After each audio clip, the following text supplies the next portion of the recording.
London calling YouTube, London calling everyone, and joining me on the Underground After Dark tonight, I have Coquipirate.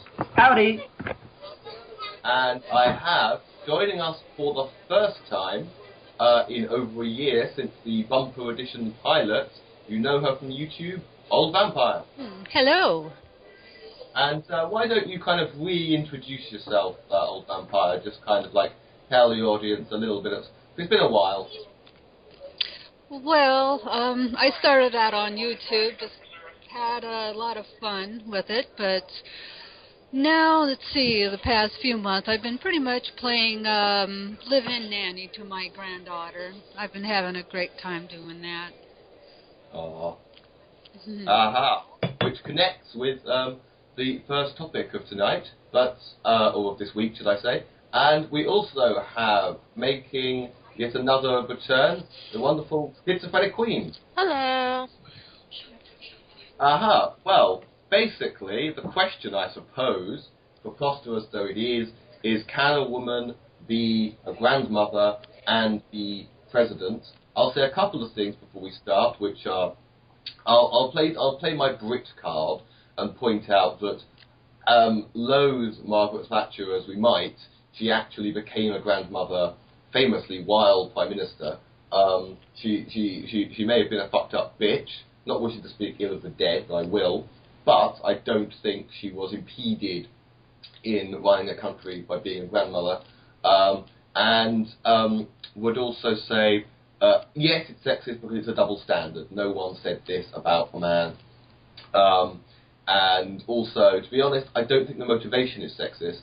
I think that this is somebody called Charlie Rose has brought this up. But basically, it's like Obama being black. We don't like him or her. We'll use whatever we can against this person. I foresee in a year's time, was Hillary Clinton really born in the United States? In 2 years' time, everything will be thanks, Clinton. So I think this is a big steaming pile of shit. But Cokie, your thoughts? I'm kind of curious in seeing this grandchild's birth certificate now that you mentioned it. I don't know. Maybe grandmother really does put too much on her plate, but maybe it's difficult to be a daughter and a president at the same time. I mean, has anyone ever thought of that, or being a granddaughter, or being a citizen, or being a person?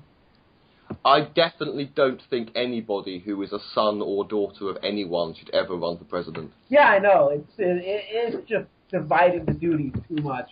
But yeah, you're right. It is a double standard. And the Jon Stewart video that was in the article you linked, they mentioned Mitt Romney, who had the word Jon Stewart used was a petting zoo of grandchildren, and 3 of them were born during his presidential campaign. No one brings this up with, male candidates. We just sort of assume that because they're female, they must be so family-oriented that this would get in the way of their duties. But yeah, just a stupid sexist double standard. Yeah. Now, OldeVampyr, you can speak with some authority. Will having grandkids in any way affect your presidential campaign? Oh no, not at all. Not any more than it has when I was 12.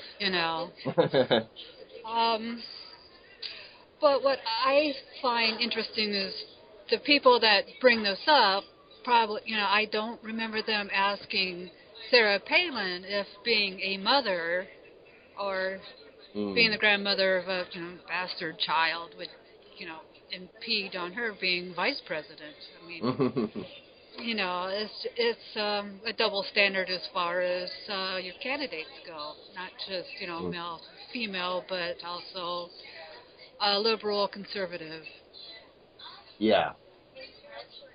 Yeah, basically, they can't do anything right. I mean, I do think, there is a strong voice that didn't want a black president and don't want a woman president.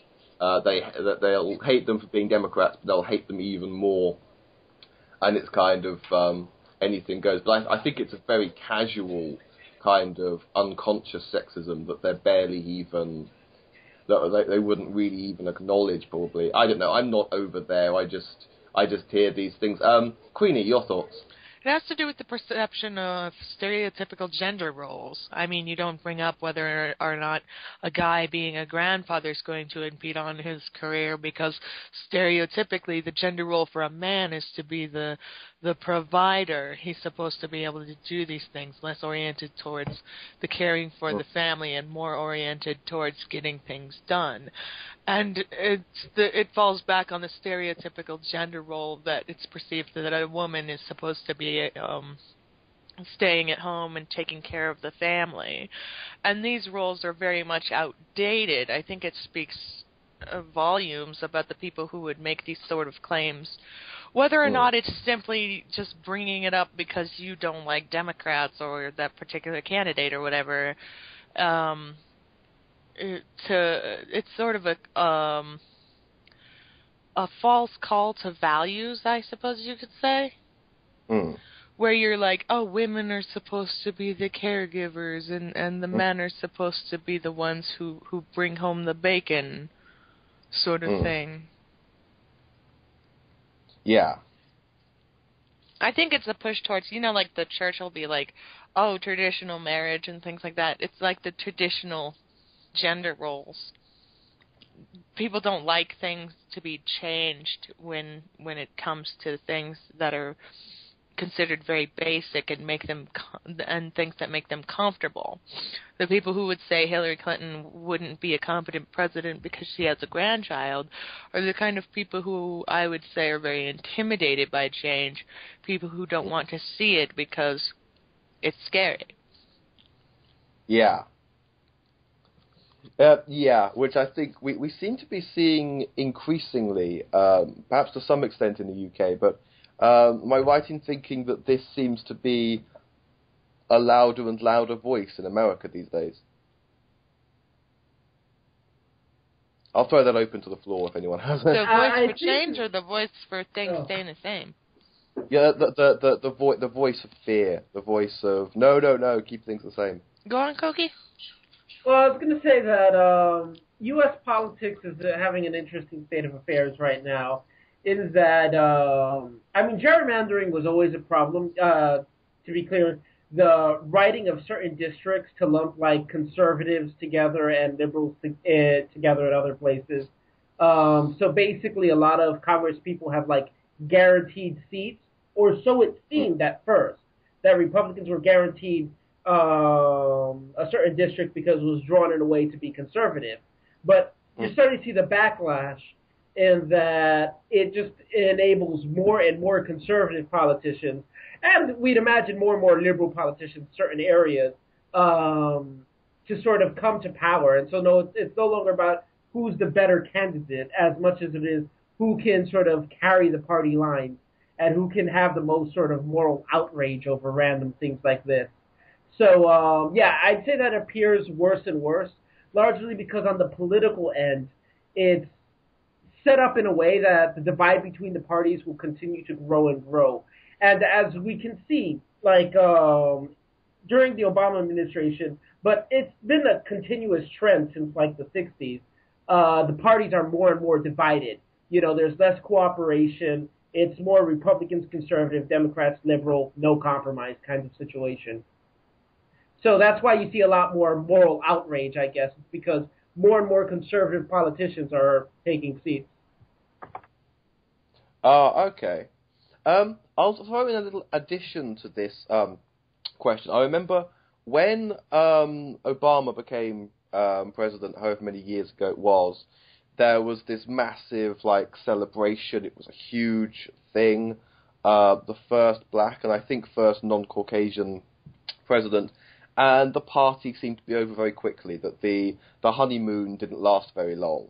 And people got very sort of disillusioned very quickly. Like, the guy seemed to go from being Jesus to the Antichrist, was my perception just seeing these things over here. Maybe because people expected, like, some kind of revolution, that he was supposed to walk on water and things like that. If Hillary Clinton ever does become president, and I don't know much about her apart from growing up, obviously under when her husband was president. But they could do a lot worse, I think. Would it be a similar thing that America and to some extent the world would celebrate, hooray, first woman president, and that very quickly popular opinion would kind of go against it? I'll just open up the floor again. To be honest, I think that the American people are a lot more cynical than they were, 6 years ago. Mm. Okay, OldeVampyr, any comment? Well, I don't remember exactly how many years ago, but there for a while, when women were being elected, it seems like, if you were a woman, you were getting elected, and we were expecting big changes then, but then the thing is, once you are in the politics and that, you kind of have to, toe the line, just follow in line, like. And I think you do expect more in the beginning. You think, oh, things are going to change, everything's going to be different, and then they just end up being like any other politician. It is kind of a letdown, It's quite difficult to get things done in the American system, isn't it? But then it's too easy to do for a government to do things in the British system. Well, sort of. Queenie, any thoughts? Well, we live in an age where people are expecting sort of like an instant gratification. And so when the change doesn't happen fast enough, people are like, oh, nothing's ever going to change. We also live in an age where people are largely ignorant about what they can do to affect change within their representatives, within the government itself. Because these are things that as far as I'm aware, I mean, I have no education on how to do these things other than to vote. But, how do you vote to affect the kind of change that you want? And things like this. Like, it seems very cut and dry, but it's actually much more nuanced. And we live in an age where people just want things to happen. Yeah. You want the things to happen now. You don't want to have to wait for it. You don't know what you're doing. It's very confusing and frustrating, I would assume, to the average person when they vote and they don't get the kind of results that they want as quickly as they want them. Yeah, that's basically it. Okay, I think we've covered that. So tonight we have been joined by Coquipirate. Hello. Oh, sorry, we're doing the goodbyes at this point. Okay, then goodbye. And OldeVampyr, lovely having you. Oh, it was nice being here. Thanks. And Queenie. So long, farewell, Evita, say goodnight. Aha. Okay, well, night-night YouTube, night-night everyone. London calling YouTube, London calling everyone. And tonight I'm once again joined by my friend Coquipirate. It's hot. Hello. And the absolutely wondrous, the radiant, the brilliant, the often missed, because we need you on YouTube more, OldeVampyr. Oh gosh, hello. And the indescribable SchizophrenicQueen. Yodelay-hoo. Exactly, I was just thinking that. So, another kind of, a sort of follow-up, really, because stories on this are coming thick and fast. In previous editions of London After Midnight, we've talked about same-sex marriage in the UK. We've talked about the Church of England's place in the British establishment, whether the Church of England is out of touch, whether we need it, why is it still part of our legislature, why does the monarchy still, why does the monarch still have to be a religious figure if we're to have a monarch at all? In fact, I was talking to Gunderson recently also about the Second Chamber, because he has been studying politics and he doesn't want there to be a House of Lords at all. He just thinks the Second Chamber could be scrapped. I would say the Second Chamber should just be like a jury system of all the lawyers in the UK, and should be representative in terms of age, in terms of class, race, gender, etc. Whereas the situation currently is, for example, as we mentioned before, 27 Anglican bishops unelected in the House of Lords, part of the legislature. We still got same-sex marriage through. We've had conflict in the UK because we have same-sex marriage, have done for a month now, but not in Anglican canon law, which refuses to recognise this. If an Anglican vicar so much as blesses a same-sex union, they will be fired. But there's conflict, because we have in the UK a government that was chosen by the Queen, effectively, because what we do, if we have a dead heat, like you guys did with Gore and Bush, a decade ago, what we do is we activate the Queen, which sounds like she's some kind of cyborg that kind of gets up and just starts stomping around London, lasering people. But no, activate... That's what I assumed. Along with the dragon slaying and such. Exactly. We activated the Queen, and she chose this deal, which is what we call Con Dem, which means the Conservative Party and the Liberal Democrats, who actually came third in the election, formed a government together.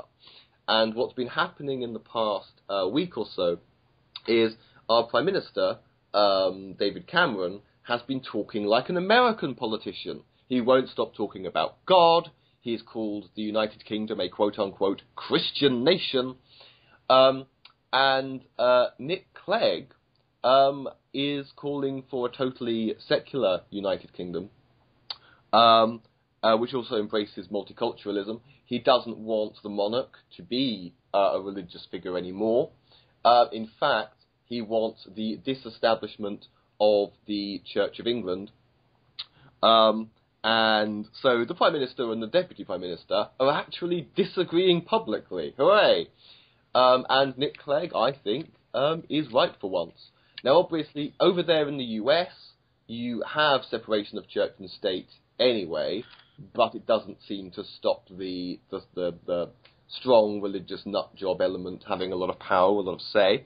I don't know what this is like from a Puerto Rican perspective, but I spent 4 minutes introducing the topic. So, Koki, your thoughts on this? Well, something about separation of church and state is that it's a two-way street. Knowing that there is a state church in the United Kingdom had me a bit more optimistic about the Anglican Church coming around on things like same-sex marriage and, being more accommodating for more people, simply on the basis that it is a state church and it should embrace, the values of the nation. Otherwise, can you even call it a state church? So I suppose a potential downside is that if you disestablish the Anglican Church, they may be more prone to cling on to some of their conservative values and less likely to, move as laws move. That being said, I do think that the separation of church and state is important. I really have no idea what the role the monarchy should play in UK politics, if any, part of me wants to think of the monarchy as a purely religious figure simply because I don't like the idea of endorsing monarch as sort of a secular figure. It'd be like a secular monarch strikes me as like a secular baptism, I guess, which you could conceivably do, but, I guess it's something that I had never really conceived of.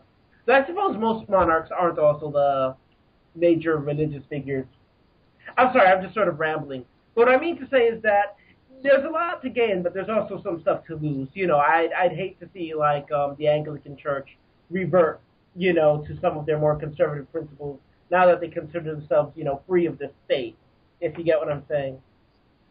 Yeah, I think the current Archbishop, whose name I think it's Tony Welby, I may have got that name wrong, sorry folks, I think he's very much talking like a politician. He's treading the line, he's being careful, he's not nailing his colours to the mast.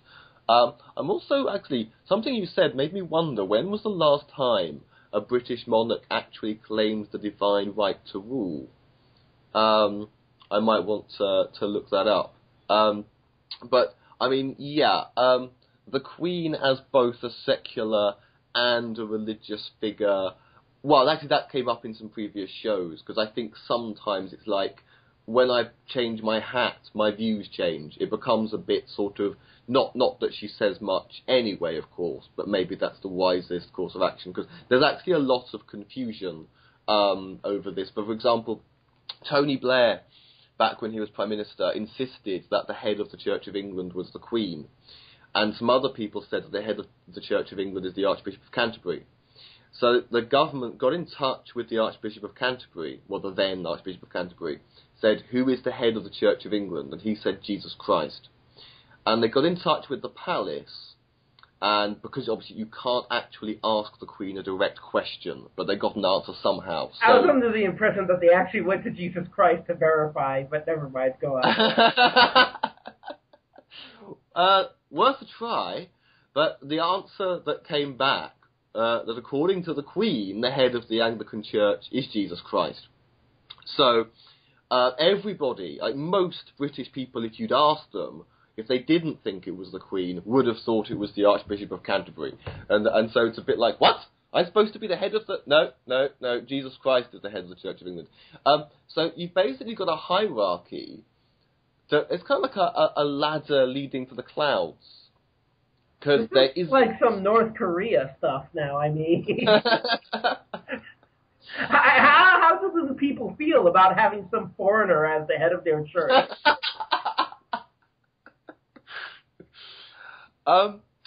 Yes, and I think the thing is generally, if you're part of like some kind of organisation or something and you have a grievance, you can complain. And if I was still an Anglican and I've got a complaint or a question, I've got to take it. If I wanted to go to the very top, it's got to go to Jesus Christ.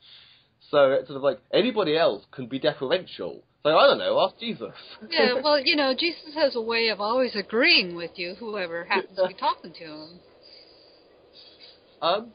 That's very true, actually. In fact, I was on the blower to Jesus today, and he said he's completely cool with same-sex marriage. He thinks it rocks. Yes. Yeah, he did it 12 times, man. But, yeah, no, this really makes me think of Kim Il-sung as the head of North Korea, having some person from, generations ago running the church seems interesting. Yeah. Well, OldeVampyr, how much faith do you have in Jesus Christ's efficiency in running a 21st century church? I don't know. The thing is, it's hard to get a hold of him. I mean, individually people can talk to him, but he always has something different to say to everybody. So, unless he's able to join a group of people, I just don't. I can't see it. Mm-hmm. Anyone remember that cat that's mayor of a town in Alaska? Oh yeah. Well, Best mayor ever. Yeah, to be fair though, didn't Alaska once have Sarah Palin as governor? So for them to be governor, a cat has to be a step up. That's a step up, yes. Queenie, your thoughts? Well, obviously, being a hedonistic, unwashed American infidel, I don't know a lot about British politics, but as someone who is not Christian, I'd say a secular governance would have the potential to be more fair towards the masses, especially those of which who were not part of the popular religion. But living in a country that's supposed to be secular and sometimes struggles with religious ideologies in the government, I believe that if it were to be secular, that I hope that you would do a better job than us unwashed American masses in enforcing a separation.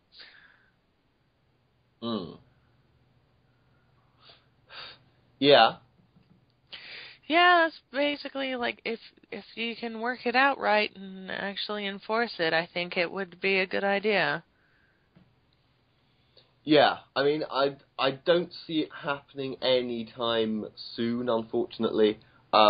We've got Clegg saying this, but he's, let's face it, only going to be there for another year, what Labour would do. Because anything we've tried to do in terms of electoral reform recently has been kind of disastrous, and I think the same would be true. I don't see it being well handled, that much of a kind of overhaul. Okay, I'm going to open up the floor for any closing questions. Oh, I was just going to say that the U.S., while there is a separation between church and state in the Constitution, it should be noted that every once in a while they will be asked to provide chaplains for, the military or for prison or something like that, and in which case they have to accommodate for all religions. Even if it is on the tax dollar. And I think they also have some humanist chaplains and pagan chaplains and, all sorts of different religions. So, I kind of get behind the whole idea of the government having a place in religion so long as it's equally accommodating to believers and non-believers and believers of all faiths, which, because it is a service that citizens are going to be using, whether you like it or not. So, but at the same time, I do think separation between church and state is a good idea for the state. I'm just afraid what it might do to the church. Yeah. I can even imagine that a separated Church of England, I think there'd be schisms. I think it would be like the Catholic Church. There'd be, or in Catholic Church's history, there'd be breakaway groups. As you say, there'd be extremists. But positive in a way, in that at least you can go to the liberal progressive version and, have things like same-sex marriage and what have you. I should imagine there are still Anglicans who are angry over there being women vicars, even though it's been like 20 years since they changed that so women can be vicars. So they'd go back, they'd revert and say, no, women can't do this, women can't do that. Okay, I think we've covered that topic. So, a good night from Koki. Hamster of prosperity upon your heads. Mm-hmm. And a good night from Vampire. Good night, everybody. And good night from Queenie. Blessings to you from the Flying Spaghetti Monster, and may you be touched by his noodly appendage. I suspect that there will one day be tensions between those who follow the Hamster of Prosperity and those who follow the Flying Spaghetti Monster. But you'll have to tune in for that next time, folks. And in the meantime, good night from me.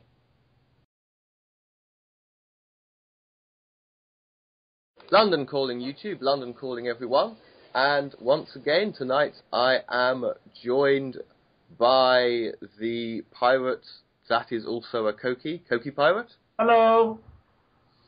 And the delectable OldeVampyr. Greetings from Hy-Vee. And I called you indescribable last time. I need the transcendent SchizophrenicQueen. Whee! My thoughts exactly. And there's been some buzz on YouTube recently. Bob Wallace has made at least one video that there's some more bullshit fear-mongering over marijuana. And I've been hearing this shit for years. One joint will fuck your brain up forever. And now I think it's being claimed that marijuana can be linked with fatal heart attacks.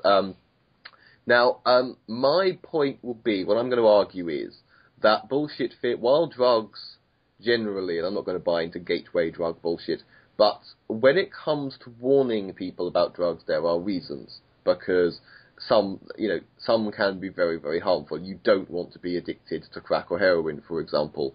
You don't want to go out and take 12 E's in one night. When I was a teenager, I eventually just thought, fuck it. I don't care, I'll take drugs if I want to. And the reason was that the kind of education we had was bullshit. There was a huge campaign about this girl called Leah Betts, that she'd died from 1E. In fact, what she'd done was to overhydrate, because she knew that you dehydrated on E. She overcompensated. Too much water killed Leah Betts, 1E didn't. And you can still say it's a drugs-related death, if you like, but and obviously very, very sad, very tragic. But essentially, a whole campaign was built on a bullshit claim. And to be honest, if you basically feed people a load of misinformation, if you're obviously just trying to scare people with bullshit, they'll turn against it out of nothing else, bloody mindedness, because you just lose credibility and people don't like being fucked with. So, actually, I suppose really the question is, when will bullshit fear-mongering stop, given that this is not an effective way of warning people or educating people or arming people when it comes to any kind of drug? Koki, your thoughts? Well, it's always been this way. And granted, the whole fear-mongering of alcohol in the Prohibition era has never entirely gone away. But I guess normalcy is ultimately what's going to treat this kind of stuff, when it's just sort of accepted as a recreational activity that people indulge in, like drinking, which, for better or for worse, I'm just saying that's probably when the fear-mongering will die down. It's particularly tragic because this part of the marijuana discussion isn't as big in the United Kingdom, I've noticed, but it's a huge deal in the United States. Medicinal marijuana, doctors being able to prescribe marijuana even though it's illegal, creating certain exceptions like you can grow it but you can't distribute and things of that nature. Yeah. And I gotta say, it has shown some concrete benefits to people with any number of conditions. I'm thinking particularly of my grandmother who suffers from glaucoma, and marijuana has shown to be effective in treating glaucoma.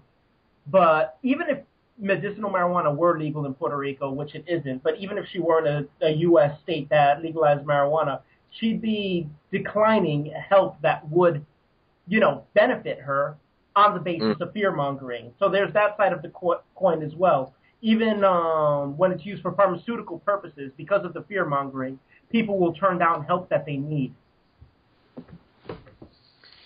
Yeah, that's actually an angle I hadn't thought of. And actually, I don't quite know what the situation is in the UK. Well, when you talk about the things that we just accept as normal recreational things, I seem to have been told, no one quote me on this, I'll have to look this up, that because obviously go back far enough, the British had no laws about any of this, which is why if you read Victorian literature, you can just go to the local chemist, for chemist read pharmacy, and pick up some opium or something. People would have an opium teacher.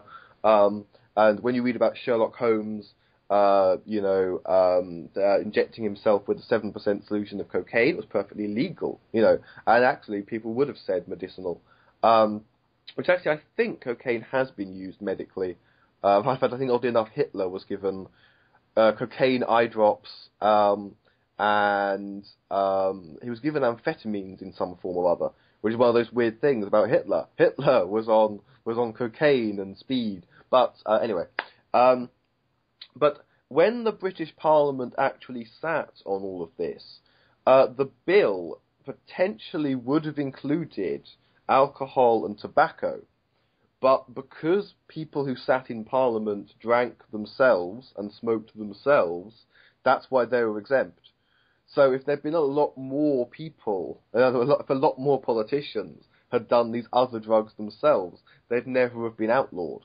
That's just basically. I mean, I as I say, I can't verify that story right now, but that is what I may even have been taught that at school actually.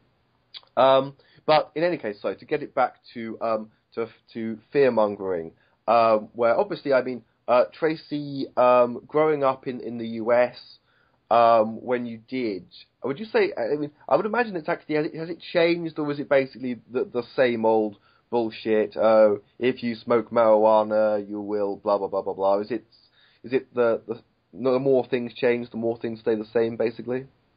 Actually, when I went to school, what they did, like in '72 and through '76, it was more giving us the facts. It really, I think And I think that really worked because, you know, a lot of my peers never did try any of the harder drugs. You know, it's like marijuana sounded kind of interesting, and, you know, I tried that, but I knew that the other drugs were more harmful, and so I stayed away from them. So I think just, you know, giving us the facts and not the fear-mongering, you know, we knew that we were being told the truth, and we trusted the information that was given to us. So I was kind of lucky that way. I just happened to went to school right at that time. And the fear mongering I heard more it's like from like Christian radio and that. But yeah, I was a teenager at a very good time in history. I'm now picturing you as a character in that 70s show. Oh, yes. I see myself there, too. It's just, I love that show. It's like reliving my childhood. And, Queenie, your thoughts on drugs and fear-mongering? Well, I think the fear-mongering only works to a certain extent, and I'd say only with certain people. I mean, you're always going to have the people who are like, oh, you're not the boss of me, and they do what they want. I think in cases like this, fear-mongering actually probably does more harm than good. I think if you armed people with education on the subjects of which they might find themselves embroiled, that they would be better equipped to handle whatever comes at them. Whereas if you're just like, don't do this, is bad, it's not really conveying a very concise message. Yeah. What do you have to say to the sort of idea of what Tracy was saying, just for fuck's sake, just give people the cold, hard facts? I think that's a good approach. I mean, like with many other things, what we need are the facts, and what we're not getting are the facts. In fact, we're told bullshit, like, one joint will mess with your head for life. Marijuana supposedly being connected with heart attacks, and also the misinformation that I was told growing up about which I suppose was a knee-jerk thing because ecstasy was a big thing in the 90s that young people were trying. They could have told us some genuine things, like if you're on ecstasy, you've got no psychological defense, so people can mess you over. Your pupils expand, because your body and your mind both give up any kind of resistance to anything, and because your pupils expand as if you're in darkness even when you're not, you can actually burn your retinas. So there are presumably people with eyesight problems because of ecstasy. They could have told us that instead of telling us that one could kill you. And at least then, if someone still takes they can make sure they do it with people they trust. They can wear sunglasses.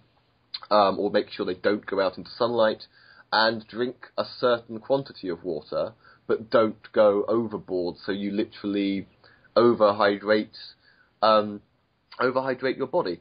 Sorry. Oh, sorry. I was just going to say, where there's risk in everything. I mean, everything you do carries a certain amount of risk, and understanding what that certain amount of risk is a lot more effective in helping you out of any given situation, or helping you prepare for any given situation, than blowing the risk out of proportion, so that there's basically this idea that, oh, just do it, whatever happens, happens. Yeah. And I think that there's something we need to bear in mind. If they want to reduce the usage of a certain product, are they effectively doing this by isolating the groups that indulge in this product? Yeah. You know, if the very act of trying to moderate gets you not just sent to jail, but it carries a stigma, then are you going to stop these people from consuming it? Yeah, I would say that definitely ostracizing a group, I would say definitely worsens the problem. Apart from anything else, the fact that once you've even owned some dope, you've crossed the line into criminal. I would say is a problem. Because it's like, well, you're already calling me a criminal because of this thing, so, okay. And then also, of course, marijuana being illegal, it only is a gateway drug in one sense, which is that you're already buying it from somebody who's breaking the law, who, depending on this, and I have known people who only sold marijuana and they drew the line at anything else. But at the same time, you'll also get people, and of course sometimes you can buy marijuana that's been cut with something else. I'm fairly sure there's been crack in stuff that I smoked before now. But anyway, I'll open up the floor for any closing remarks. I was going to say something really clever, and then I forgot what it was. Ah, damn it. When you said marijuana being cut with something else, well, I think that's, the illegal, you don't have a business, bureau, Better Business Bureau to call or whatever.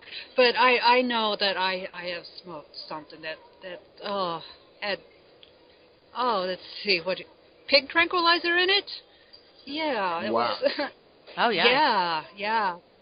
It's like I thought it tasted kind of strange, but, but that's not really what I wanted to smoke, So. Oh, I know a way you can make I know a way you could get people to cut down on drug use. You legalize it and you make it outlandishly expensive. There you go. Well, how much money would they make just taxing the stuff? Exactly. Yes. Mm-hmm. Yeah. Yeah, that's the logic behind, so a lot of the cigarette taxes in the U.S., that it's supposed to cover the cost of lung cancer. And, if you do think it's a health hazard, then you may as well have them pay for it as opposed to, criminalizing it so that no one pays for it. You pay doubly, 1 for police enforcement and 2 for medical treatment. Yeah, I'll definitely go along with that. And I'll throw in one thing, one last thought, which is, when I was a kid, there was this stuff called skunk, which was like this artificially made, like, marijuana. It was marijuana, but it was, like, enhanced chemically or something as it grew. And that was the one. You didn't always know what you were getting, and that was the one that, like, could be, like, potentially dangerous, or at least supposedly it caused erratic behavior and mood swings, things like that. Just sell the good, clean, decent, natural stuff if it's legal, and then put the criminals out of business, and there won't be so much stuff like skunk on the market. And a quick goodbye from Cokie. Pig tranquilizer, not even once. And goodbye from OldeVampyr. Goodbye. And Queenie. Your mama, fool. London calling YouTube, London calling everyone. And I would like to introduce once again Coquipirate. Hello. And Queenie. Hello. And joining us for the first time this week, Ujames. Hello there, this is James Escroft, Ujames 1978. Now, the four of us have just watched a video that is meant to convert Jews to Christianity, or at least to love and worship, but accept Jesus as personal Saviour, etc. I knew about this article a few days ago. I've only actually just watched the video for the first time. And I can't believe a few things. One, they've actually got some pretty good production values for what is an unbelievable piece of shit that was actually so bad that I was laughing, when I know I shouldn't be, but I don't think my brain had any other way of coping. I will say, though, that at least it finished on a legitimate, genuine biblical quote. So, gotta be legit. I think the thing that outrages me the most, because most of it is just so poorly done, just so overblown, just so obviously exploitative, but the use of real Holocaust footage at the end, that kind of thing, misuse of that kind of thing, always outrages me.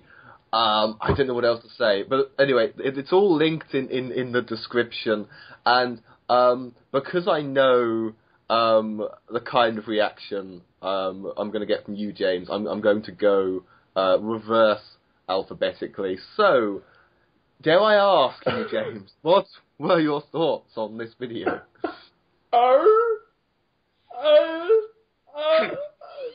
My brain.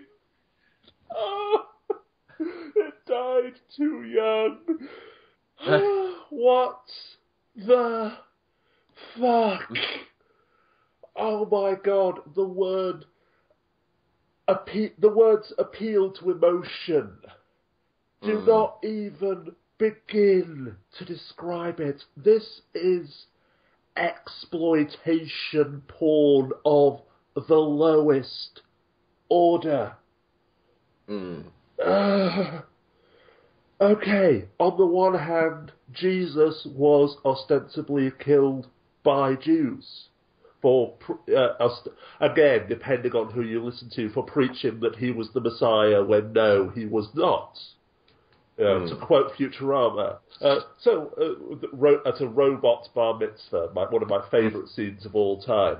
So what is it with robot Jews? You don't believe in robot Jesus? We believe that he was built, and he was a very well-programmed robot, but he was not our Messiah. And on the other hand, the complete opposite of that. Please excuse me for trying to bring some levity and comedy into this, but my brain just needs something to distract it from the... I don't even know how to describe it.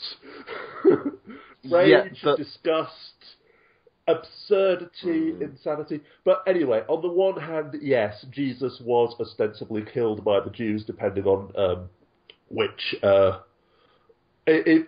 assuming you even believe it's happened at all, assuming on which text you believe, which interpretation you believe. On the other hand, yes, a great deal of the anti-Semitism in Nazi Germany was based on Christian beliefs. Catholics in particular have murdered, tortured, persecuted Jews, had murdered, tortured, persecuted Jews for centuries. Yeah. One of the main things that anti-theists love to point out when they say that Hitler was an atheist, that he worshipped evolution, etc., was that, yes, in Mein Kampf and throughout many of his speeches, he pointed to Christ as his inspiration in exterminating the Jews. And beyond him as well. Again, his main support came from rural German Catholics. So yes, the Catholic anti-Semitism was an intrinsic part. And this is so far beyond Hitler was a Christian and Christians hate Jews, or so on and so forth. It's not simply black and white. This is such a vast and complex issue. It's impossible to just break down into who is to blame. But focusing specifically on this video, though, as you say, such a great budget, great meaning large, such a large budget, such impressive production values. For what? I honestly thought they were going to show Jesus as just another Jew, just another person with the gold star sewn onto his clothing. But instead, he's there in colour, dragging the cross, just in case you didn't quite get the fact that he was Jesus.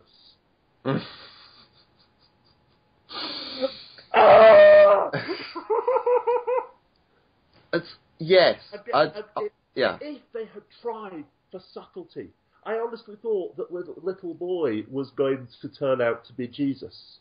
That yes, he was going to grow up in the concentration camp, and then at the very end, he was, after being tattooed, after being worked and starved, They were, after he's been gassed and his body has been thrown into the pit, the SS commander was going to write his name down in the official documents, prisoner 14735 or whatever the number, Jesus Christ, deceased. Yeah. If there'd been some subtlety in it, if there had been some intelligence, then possibly it could have worked as a work of art in itself. But this is just. This is why we can't have nice things. I think the tragedy is I've never seen so much time, effort, and money go into a film under 5 minutes before. And how, because we made this point over the Mormon mansplaining musical a few weeks back, because they've gone to the effort of choreographing and learning the lyrics, and they do their song and dance. At no point did anyone go, hang on, we're putting time and effort into a complete piece of shit. But this takes it to a whole new level. At no point during this production has anyone gone, A, this is script, this is shit.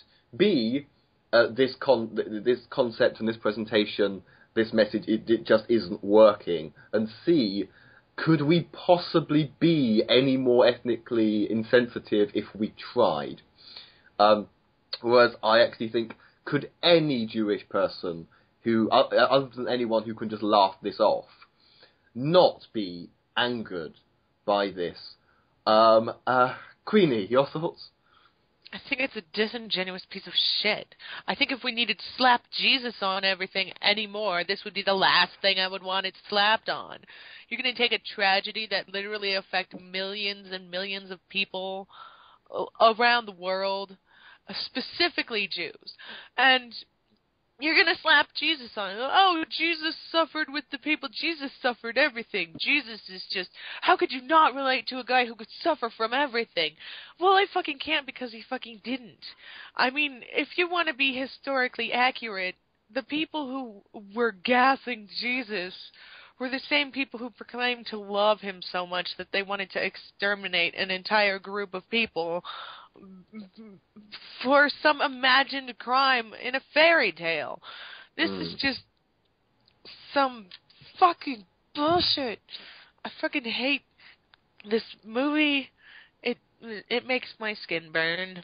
I'm seriously having an allergic reaction to the amount of bullshit they packed into this little 5-minute movie or whatever the fuck it is. It's like, can you fucking... I don't understand how this works. Like, why are you putting Jesus where he doesn't fit? Is it like pin the tail on the Messiah? Fuck off. If I could just add one other thing. I didn't want to say this before because I didn't want to sound biased against Americans, especially with Queenie here. But when, people... How can people watch this knowing that this is an American production and not think, Jesus Christ, American standards for intelligence? When someone says Americans are stupid and people point to Neil deGrasse Tyson and all of the other truly great American intellectuals, the original person who made the accusation can point to this film. Some American thought that this would be a good idea. Some American thought that this would convert Jews. Koki, anything to add? Considering their target demographic, they really aren't that informed on Judaism, which is kind of sad. No one brought up the scripture at the end. They were quoting Isaiah. They were quoting the old... The thing is that any Jew that has studied Isaiah would know that the subject of that verse was not some future Messiah, but the nation of Israel itself. In other words, the Holocaust itself could be interpreted as fulfilling that prophecy. And then they associate it with Jesus. How do you think a Jew would feel about that? I'm just wondering, when it talks about the afflictions that the Jews will take, it's like, oh no, that's actually referring to Jesus. Which is just, but also, who exactly would be the person saying it's just another Jew? Like, who would look at Jesus as just another Jew? It certainly wasn't anyone in maybe Pilate. He maybe, I mean, obviously the New Testament narrative is a bit anti-Semitic, where you have Caiaphas and his minions, the Jewish court, begging Pilate to kill Jesus, while Pilate's like, no, this is a Jewish issue. And then the Jews taking upon responsibility of killing Jesus on themselves and said, let his death be upon our heads and the heads of our children. You're pitching an incredibly anti-Semitic book upon, to the Jews. And then you're having this narrative that he's just another Jew. I don't even understand what this is supposed to be an allegory or metaphor for. It makes no sense by any standards. Yeah, there is so much stupid. Again, I almost want to kick myself for not mentioning the fact that yes, the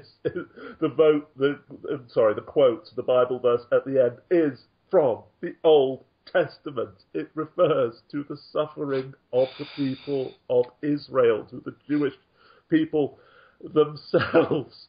But there is just so much stupid and so much exploitation and so much ignorance and so much bigotry and so many appeals to emotion. This is Dallas Buyers Club pubed. So can I say that in my time in New York, I have encountered some Jews for Jesus flyers, and this is actually not their stupidest work. Oh my God! You are fucking kidding me. No, they have another piece. It's a flyer. It's like a comic book, but it's about the TV show 24. I'm not sure if you're familiar with it. Yeah. Yeah, they made that guy Jesus. Oh, for Christ's sake. Yeah, I wish I kept the flyer, but yes, they produce some pretty stupid stuff. And they wonder why Jews aren't converting to Christianity. Because it's a lot of cock and shit. Damn it. If these are the tactics you use, I don't even want to convert to Christianity. I'm not even a Jew. My only thought to add, really, is noting that, of course, we did a short film special a few weeks back, and none of them had anything like, I mean, and I know people who are aspiring filmmakers, so full of ideas, of inspiration, of talent, Ujames included. Hopefully we'll get his film made at some point on, a shoestring budget.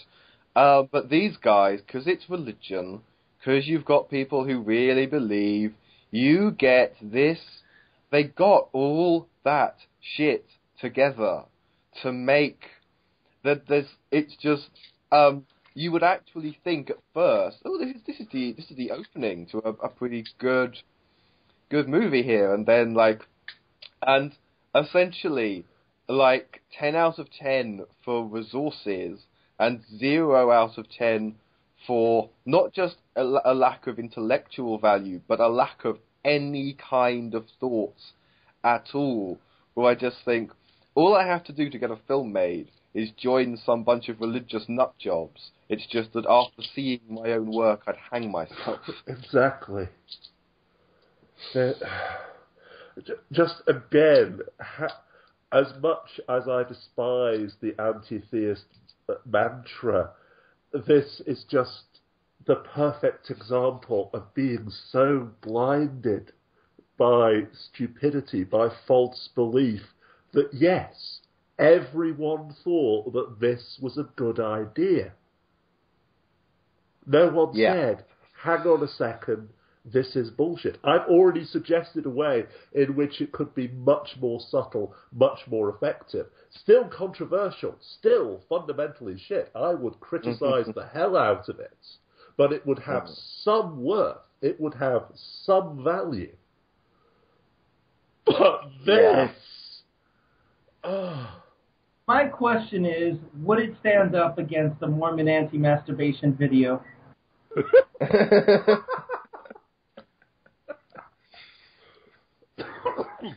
But we need to do a special just reviewing the most ridiculous religious videos we can find. Not just religious though. We've done a special trying to voting for the best short films. Let's see if we can do a special voting for the worst short. I nominate this one. Yeah. Without hesitation. We all nominate this one. We nominate Dallas. No, there's no point having the competition because this wins by default. We have found something that James hates more than Dallas Buyers Club. Is it a sign of the end times? I think definitely. We've had the Red Moon, and now we've had this. Thanks for joining us, people, and it's good night from me, and it's good night from Coquipirate. Remember that bananas do indeed float. Do not let your faith be rocked in pie. Yeah, obscure reference. Have a good day. This is very, very true, and I have it on good authority that yes, bananas do float. And it's good night from Queenie. Good night. And may this piece of shit die. Yes, the irony being that this film has made me want to bring back gas chambers. Just so we could put bad films in it, huh? Yes, everybody involved in it. Am I a bad person for wanting to see Jesus get gas? I mean, this isn't out of a rage thing. I just thought that they would actually show it in the video, and they cut it off there, and I'm like, this is bullshit. Yeah, and it's good night from James. I don't think I should be left alone tonight. Something terrible might happen. And on that bombshell, good night, Internet. Good night, everyone. London calling YouTube, London calling everyone, and I'm unsure as to whether we're going to have Coqui for this segment, but definitely joining me are SchizophrenicQueen. Hello. And Ujames 1978. Hello there, this is James Escroft, Ujames 1978.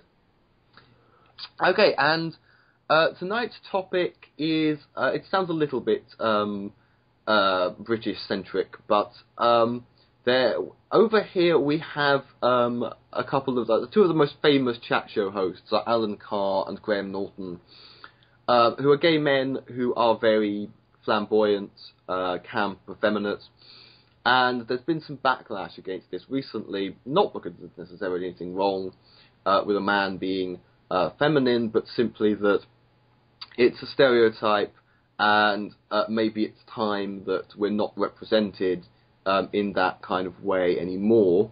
I'm going to play my usual card of representation that isn't exactly what you want is still better than no representation at all, but I'm also going to say that maybe it is a bit tired, maybe it's a bit 1970s to have the airwaves filled with the John Inmans, I suppose, if anyone remembers Are You Being Served? That's a reference I think a lot of Americans will get. The end of the I'm free kind of representation of LGBTQ men. Queenie, your thoughts on that? Hang on just a second. Okay. You cut me right as I was taking a bite. Nobody wants to be poorly represented. I mean, when you look at representation, if it doesn't fit you, you really tend to feel it. Because, I mean, part of the reason I self-represent as a schizophrenic is that the image that was out there of people with schizophrenia was very negative, and it was very harmful to me. And so I was like, well, I'll just represent myself. And so I made a YouTube channel, and that was pretty much that. I mean, there's nothing wrong with being camp, but not everybody's camp. So you feel like if camp is the only thing being represented, then in a sense you, as you are not being represented. So there is sort of, I think there is that approach to it in which yes, there's some representation, but there's not really a representation of the type of diversity you find in these groups and subgroups. You, James, your thoughts? Well, it's summed up by an image which I saw on Facebook, which was several screenshots from an American TV show, which unfortunately I've never seen or heard of. But again, it was entirely encapsulated within this one scene. A woman talking to a man.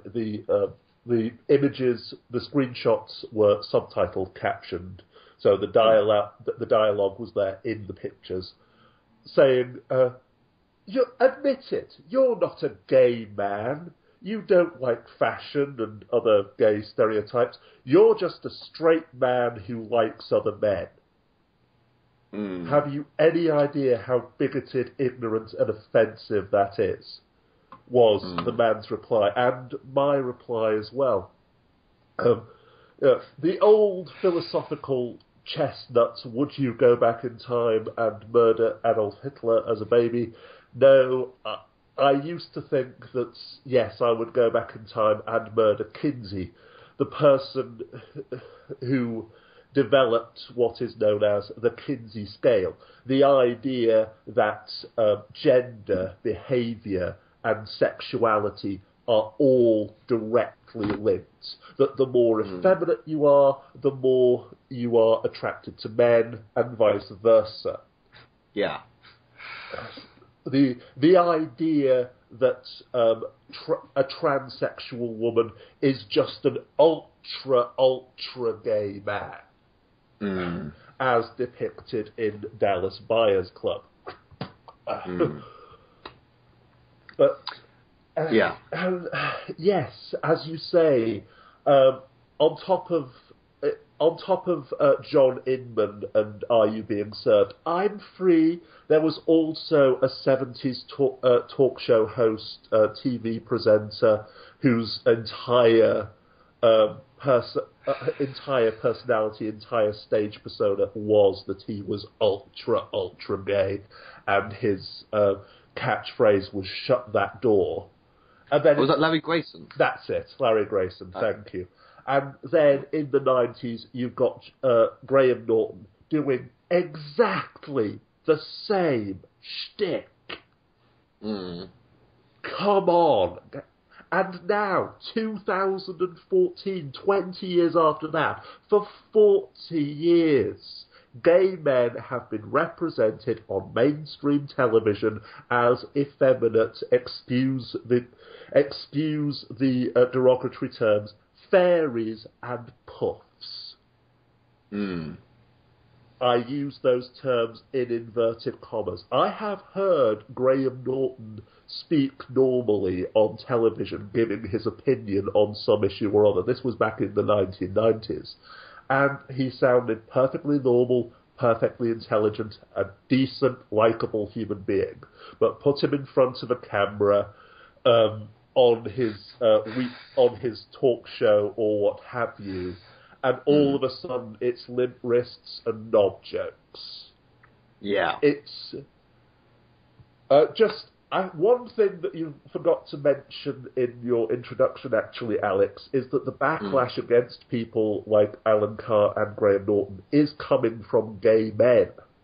And that one journalist has described this as gay homophobia. No, a term that I would use is gay anti-puffdom, or something like that. No, we are not fairies. We are not gay because we like musicals, and quote John Inman. We are gay because we are sexually attracted to other men, regardless of personality or characteristics.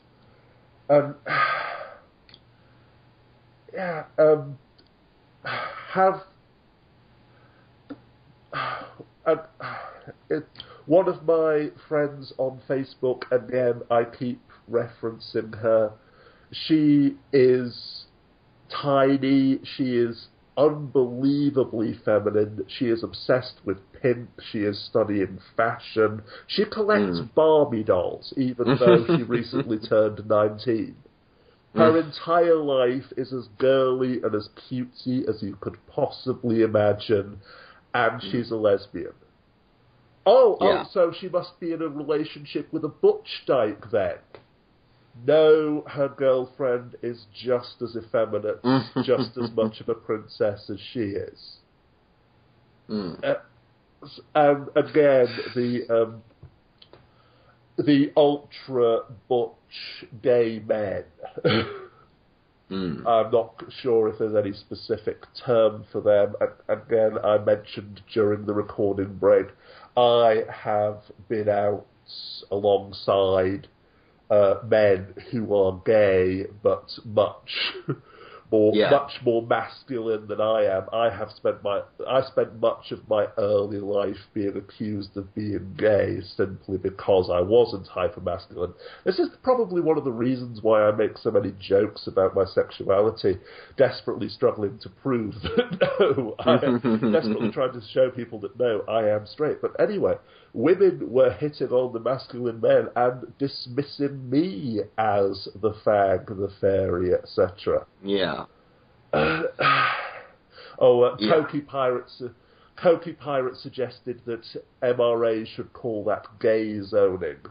But just this whole idea that masculinity and femininity are directly linked to sexuality, that there is only the gender binary. The gender binary has spoken.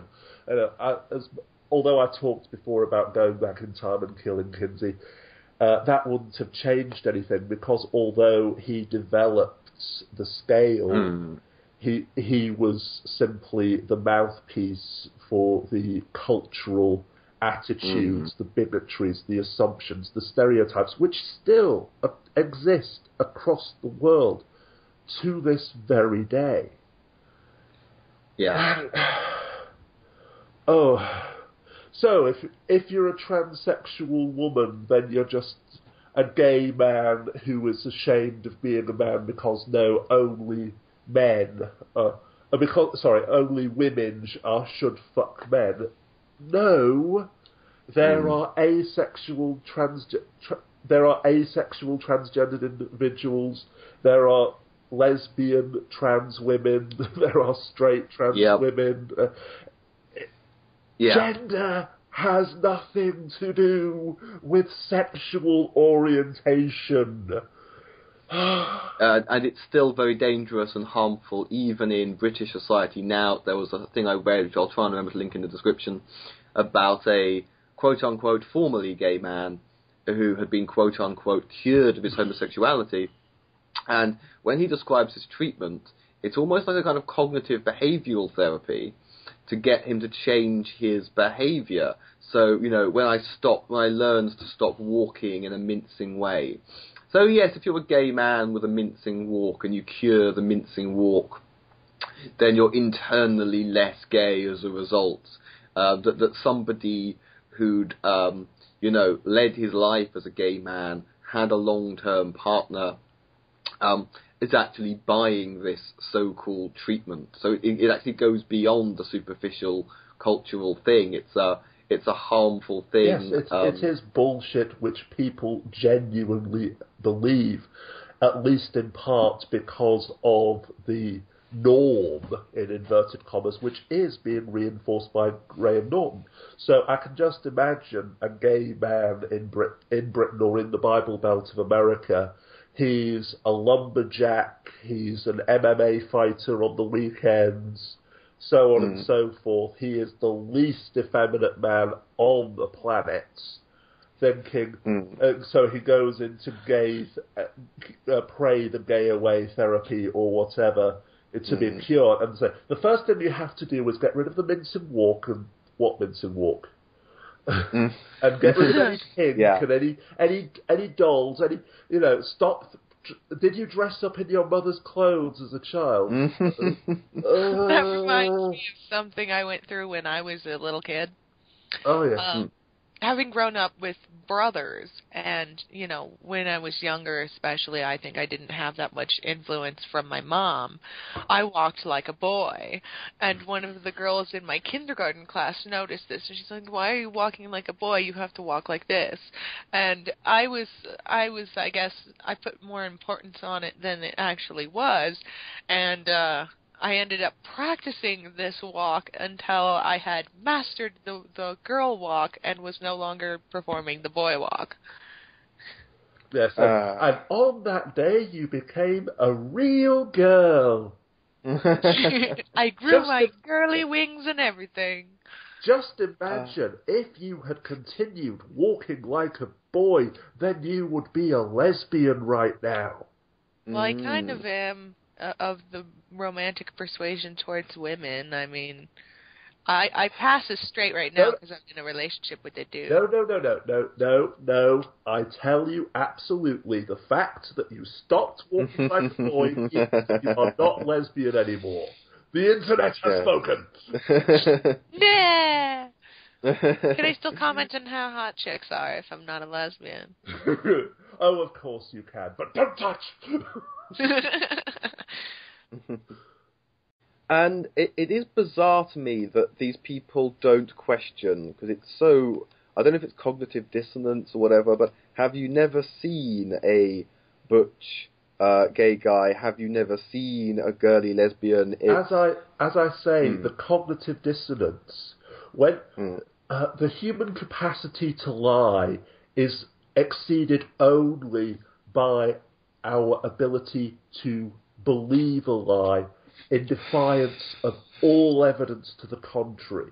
Humans believe what they want to believe. As I just demonstrated in my unbelievably sarcastic and mocking remarks to SchizophrenicQueen, in case anyone misunderstood that I was being sarcastic as fuck. Oh, yeah. Yeah, we said, oh no, and again with my friend, I almost said her name there, who is is the world's most effeminate lesbian. Oh no, so she must be in a book again. And when pony fandom, bronies, that's the term, men who are fans of My Little Pony. Oh, it must be because they're gay. It must be because they're paedophiles. It must be because they're autistic or suffer from from some other cognitive or learning disorder. No, it's simply that they're men who like the show. They just refuse. People just refuse to accept anything which does not fit their existing worldview, their existing black and white absolutes. Humanity has this wonderful capacity to twist anything which they can and utterly ignore anything which they cannot. So bisexuality doesn't exist, and if you say that it is, you're wrong. If you say that you're bisexual, then you're just confused. You're just insane. It's I want to throw in another thing because we've touched upon. Actually, I would say most of the trans women I know or have known have actually been gay. And there was a story recently, which I'll also try and remember to link in the description. A story here in the UK by the Mirror, where basically a 62 or 63-year-old wants to go through the change now. Now, the Mirror, being the Mirror, is making a big deal out of... They do use the right pronouns, but there's still a bit of a man wants to have a sex swap operation. I'm not sure I like that term. But the fact that the counselling, hormone therapy and surgery will amount to about 20,000 on the NHS, shock horror, with a sort of suggestion of, you're already in your 60s, what's the point, why are we paying for this, a kind of angle to it. But the shock revelation that this 63-year-old transgender woman is into women. It's like that's news in itself. Like it's the shocking twist. And let's remember that a YouTuber who I won't name, and I don't know if they're around anymore, suffered serious harassment and abuse for being a transgender woman attracted to women. Basically, you're a man who wants to be a lesbian, you're a fake trans woman. And sort of like, seriously, you're getting hate for this. And as if, because I will state as a man right now, if you're going to have surgery on that part of your body, there better be a fucking reason. Oh, and of course, the reason is to deceive women into having sex with you, because remember, as men, that is our entire raison d'etre. That is our sole purpose for being.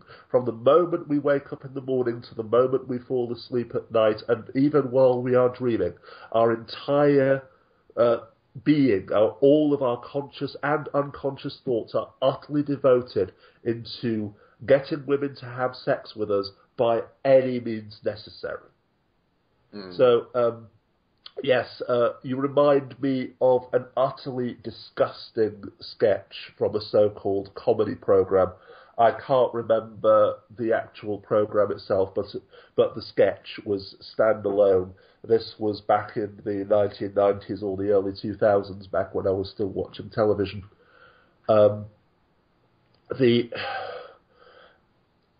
The joke was the tallest, the biggest, most masculine, most butch, tattooed English skinhead.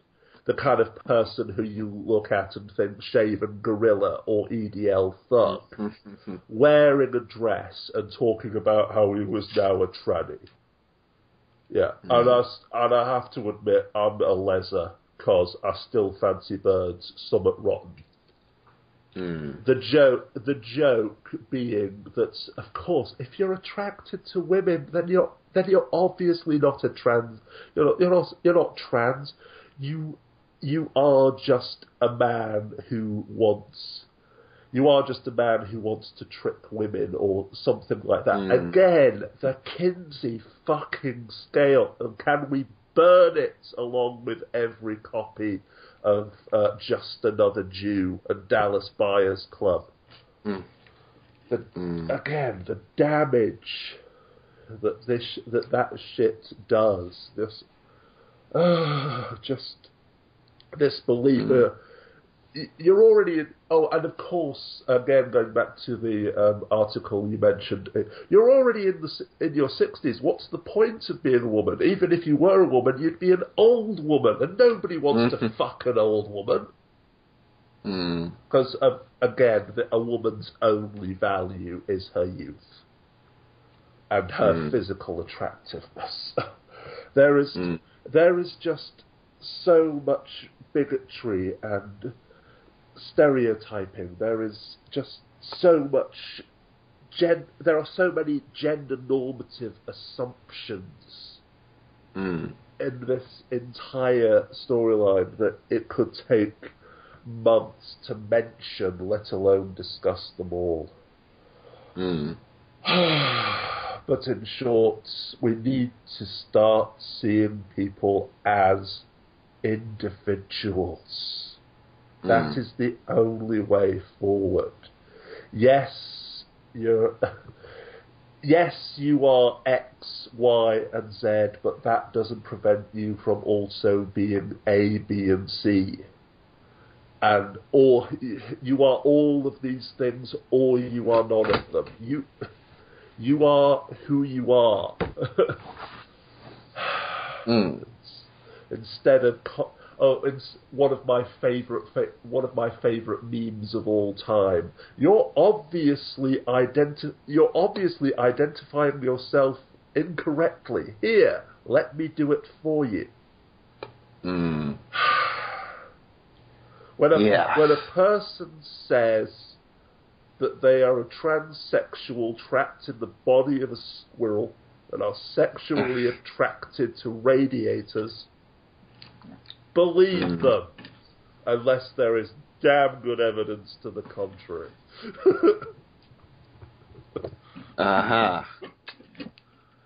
Queenie, do you have any closing thoughts on the topic? Everybody wants to be represented. I mean, not just the campy people. And, I don't know, that was my whole spiel for the whole thing. Like, James James jumped on his righteous horse and left me behind while I was at the market, damn it. I am sorry. Curse you and your white stallion!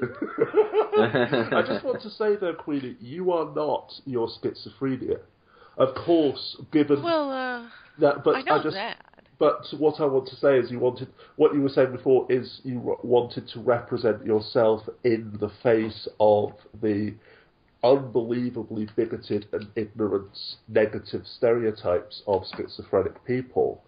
Well, I still on occasion will get the treatment where it's like, oh, you're schizophrenic. That doesn't mean, that means you don't know anything. And I've had that from all kinds of people. One of the reasons why I really don't get along with Bionic Dance is that she said, oh, you must be off your meds again, when I was having an argument with her. Any time you disagree with her and you're winning, oh, you're off your meds, you're insane. So I've had that with a bunch of other people too, mostly internet trolls. They'll be like, oh, you're schizophrenic. That's one of the hardships I've taken on with having the name that I do in the public eye. But one of the things that I find rewarding about having taken on this sort of load onto myself is that I've had people come up to me and say that I really helped change their mind on how they perceived people with schizophrenia. So, I mean, you have to take a few blows to get the rewards, but I'd say the rewards are worth it. Absolutely, and I just wanted, my point saying that you are not your schizophrenia is that, yes, your schizophrenia is a part of who you are, but you are an individual, and that goes back to the point I was making, seeing everyone as an individual, not just accepting or dismissing people because of a particular label. Oh, you are X, therefore your opinion is irrelevant. Fuck you. Yeah. Sometimes that line gets blurred in my mind with the whole schizophrenia thing, but I think that has to do with public perception and my perception of the public. The great intractable mystery of life. You know, our perceptions of each other, everyone else's perceptions of us. It's a vast mess. This has made me think of a film that I haven't seen or thought about 10. I think it's called I Am Sam. Might have got the name wrong, but it's a real life story about an autistic man, and that was kind of the point. Hence the name I Am Sam. I'm going to have to look that film up, actually. We need to have a film about schizophrenia and have me in it, because I'm awesome. Aha. Actually, I would love to be part of something like that if they wanted to do, like, a documentary or something. That's a possibility. We need to get somebody out there to do a documentary and have me be in it, because I'm awesome. Yes, I would seriously consider making a film schizophrenic individuals, because from all of my experience, there is no such thing as the schizophrenic norm. That's almost a contradiction in terms. Well, that's something I figured out when, because I study psychology a bit on the side just so that I can be up to date as possible on my own condition. And the thing that I figured out is that my experiences as a schizophrenic probably don't match up to anybody else's. Yeah, every schizophrenic individual in the world is completely and totally unique. We should do a film where they yeah, that's kind of what I was thinking when I was first Schizophrenic Snowflakes, the documentary. Yes. I would so be in that documentary. I do it for free. Chicken is the least I could do. I'll call you for free. I'll call you in 10 years when I've scraped the money together. Shoot, if I get the money together first, I'll just do it myself. Go for it. Absolutely. Well, I'll No have one to else hire write somebody else. I'll have to hire somebody else to film it and everything, but... I could be your cameraman if I could get there. Yay. But the only trouble is, I think in 10 years' time, people will be confused and traumatized by a documentary that isn't about aliens. Well, that's all the more reason to make it. Yeah. And of course it'll be on the History Channel. Yeah. So then, I think a lot has happened tonight, and I don't know what I mean by that, but I've said it. So this is where the night bus ends, and getting off tonight, we have you have been hearing Schizophrenic Queen. Hello. I mean, goodbye. And also, you, James. It's past midnight. Do you know where your Tinky is? He's right over there. Good. I just wanted to make sure. And on that bombshell, good night, Internet. Good night, everyone.